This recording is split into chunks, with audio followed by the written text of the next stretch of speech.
Recently I got a lot of requests. The most popular request was to analyze Dirt Rally, or should I say the entire Dirt franchise. However, that's going to take me a while to do. I don't have much time when it comes to making videos nowadays. So before I'll be able to get to Dirt Rally and other Dirt games, for now I will analyze one more freeware racing game, and that game is Ferrari Virtual Race.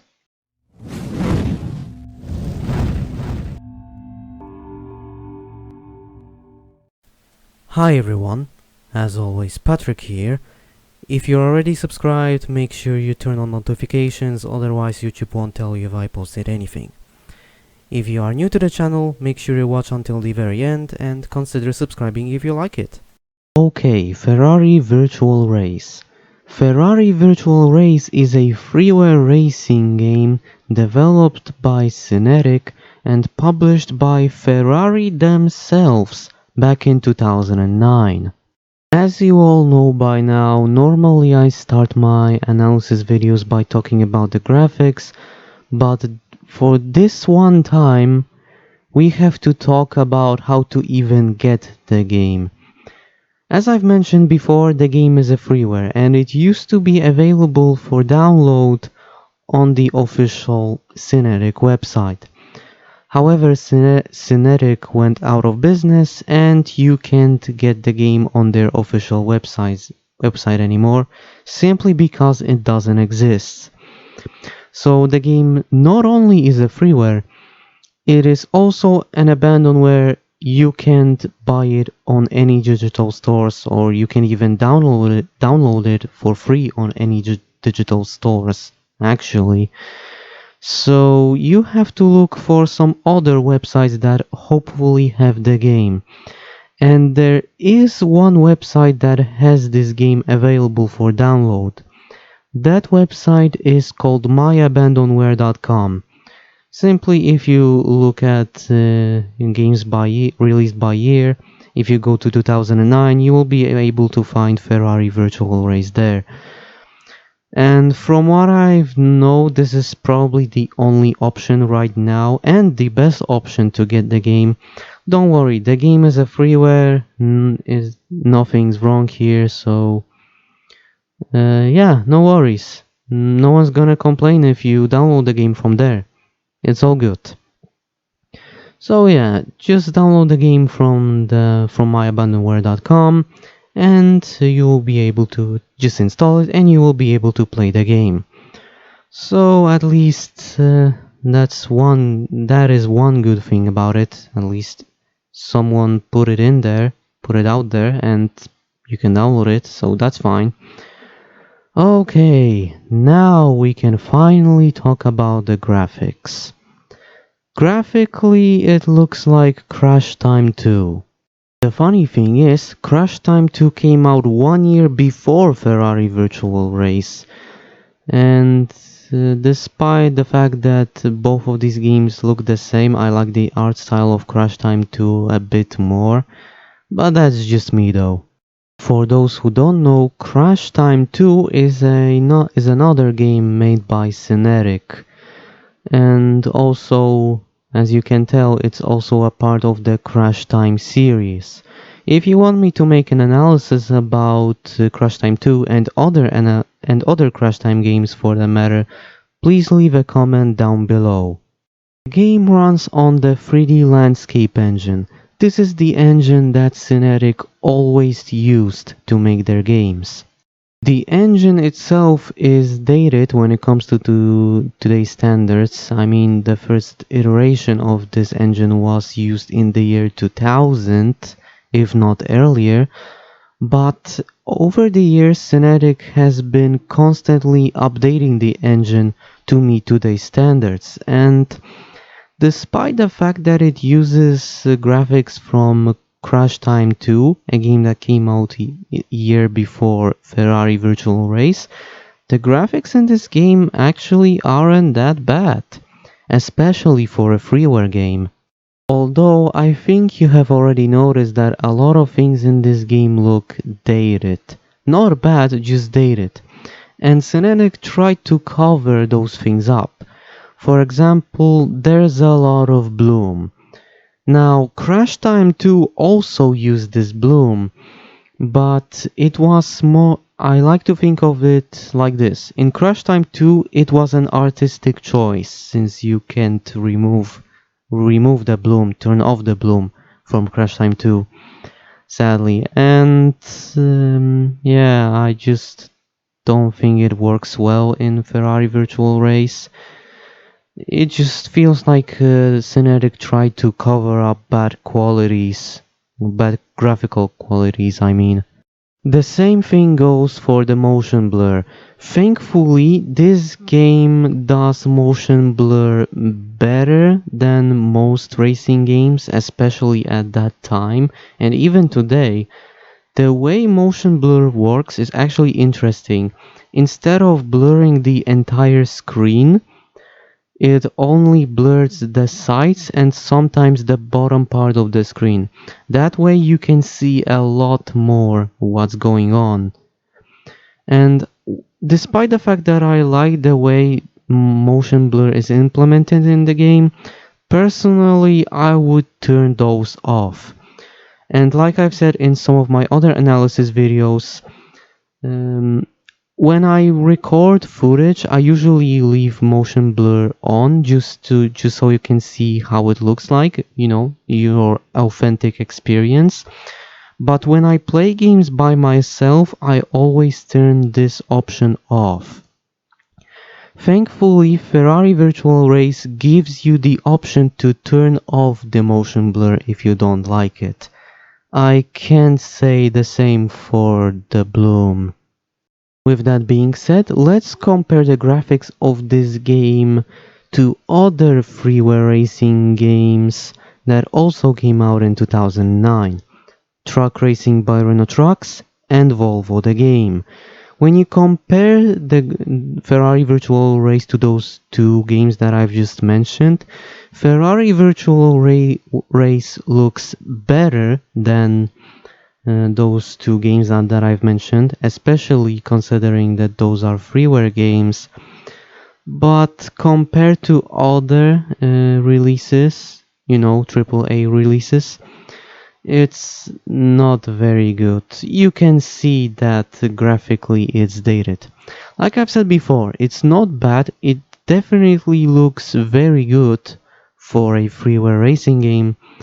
But when you compare it to other games in the market, and especially the Crash Time series, there's a lot to be desired. And there are nice things I can say about the graphics, or more specifically the cars and how they are designed. Especially the reflections. Man, when the sun falls on the car and it reflects back, man, it looks so good. And that is probably the only good thing I have to say about the bloom in this game. Okay, but what about the graphical options you have? Well, the game does support widescreen resolutions like 1080p. It has most of the graphical settings you would expect. Like for example, there's anisotropic filtering, anti-aliasing, and the game runs at high frame rates, so your gameplay is going to be smooth. But there are two problems with the options. Problem number one, VSync is missing, and because no one really remembers the game, no one knows if you can even force it on, or if you just, can force it on. And the second problem, there's no FOV slider. And because no one remembers the game anymore, you can't change it. There's no workaround for it. So you have to play the game with the FOV this game gives you. That's just great. I actually don't understand why this game doesn't have an FOV slider, considering that other freeware games I've talked about, well, not every single one, but most other freeware racing games that I've talked about had an FOV slider, more specifically Volvo the Game and BMW M3 Challenge. Those games had FOVs, so why can't this game? Also, when it comes to the game stability, the game didn't crash, it didn't stutter, and it didn't lag from what I can remember. So when it comes to freeware PC releases, I think this actually might be the best one. It's not perfect though. It's very good, but it's not perfect. If the game had also had VSync and an FOV slider, then I would say this release is perfect. But sadly, as we all know, nothing is perfect. Okay, it's time to talk about the story. Were you seriously expecting a story from a freeware racing game released back in 2009? Okay, let's talk about the gameplay instead, and I'm just gonna say this. This section of the video will be pretty short because, to be honest, the game doesn't offer a lot. Let's start with the handling. The game is arcadey. There is no simulation in this game anywhere. And there are two types of the arcade mode. There's arcade and then there's arcade plus. What's the difference? In arcade plus, you're driving, your control over the car, everything is perfect. You won't spin out of control, you will always be able to make perfect turns, you will always be able to win no matter what difficulty you're currently driving. With arcade, well, it's still pretty easy to control your car, except you can lose control of your car more often, but that's pretty much it. So it basically boils down to this. Let me tell you like this. Sorry for stuttering again. Arcade is easy mode, and Arcade Plus is very easy mode when it comes to controlling. So if you're one of those people that play simulators, you might be disappointed. You don't like Arcade Plus? Maybe you'll be able to have fun with the normal arcade. Still not interested? Well, then this game isn't for you. The game features 3 cars and 1 racing track. So, not a lot when it comes to game content. Let's talk about the cars first. As you would expect from the title, the game is called Ferrari Virtual Race after all. You are driving in Ferraris. There are 3 different Ferraris, and those Ferraris do everything a Ferrari should. Finally, a game that has an accurate depiction of Ferraris. There is one problem with them, however. The only difference between them, the only real bit difference between them is the speed. So as you've seen from my footage, I'm currently struggling with the third Ferrari. Sorry, I forgot the name of that one. Oh man. And the second one, the very first one I used in this footage is the best one and the fastest one. You will be able to win races with the first one without any problems, aka that one Ferrari that has stripes. And when it comes to the second one I've used, you can find it earlier in the video, it's somewhere in between. You will be able to win races, but others can also catch up with you depending on what difficulty you're playing. So there's that. Now let's talk about the one and only racing track this game have, Mugello. Now I have to ask you a question. Have you ever seen Mugello in real life? Oh, you did? Then you've seen this track in this game. Congratulations, I've just described this track for you. I don't have to say anything more about it. What about the other features that this game has? Well, you can race with 7 different competitors or opponents. You can race up to 30 laps. You can make the race 30 laps long, so that's a lot.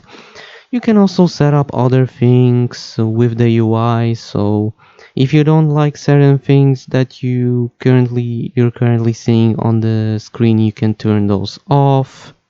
And you can also turn on the ideal racing line. And it works exactly the same as it did in Crash Time 2. So, yeah. I turned this off because I don't like racing lines. I like to complete races my own way. So, yeah, there's not a lot of content in this game. Does the game have downsides? I don't know, I guess the game could have had more content. That's pretty much the only downside I can think about.